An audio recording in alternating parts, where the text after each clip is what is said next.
விஜயை காண பொதுமக்கள் ஆர்வத்துடன் வந்ததால் ஏற்பட்ட பாதிப்புதான் கூட்ட நெரிசல் என நடுவண் நிதியமைச்சர் நிர்மலா சீதாராமன் கருத்து. கரூர் அசம்பாவிதம் தொடர்பாக சமூக வலைதள பதிவுகள், காணொளிகளை காவல்துறையினர் ஆய்வு செய்து வருவதாக தமிழக அரசு தகவல்.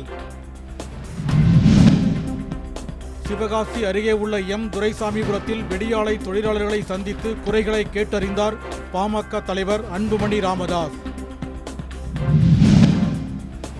தமிழக வெற்றிக்கழக நிர்வாகிகள் தன்னை சந்தித்து பேசியதாக வெளியான செய்திகளுக்கு ஆடிட்டர் குருமூர்த்தி மறுப்பு. ஆயுத பூசையொட்டி சென்னை கோயம்பேடு சந்தையில் பூக்கள் விலை 2 மடங்கு உயர்ந்துள்ளதால் பொதுமக்கள் அதிர்ச்சி.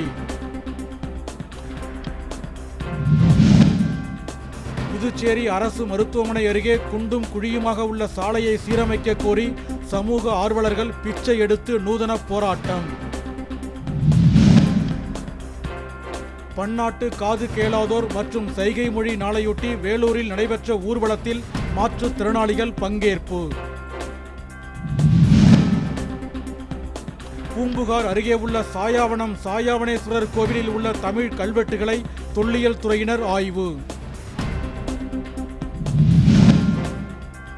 ஈரோடு அரசு தலைமை மருத்துவமனையில் போதிய பணியாளர்கள் இல்லாததால் நோயாளிகள் அவதி. உரிய நடவடிக்கை எடுக்க கோரிக்கை.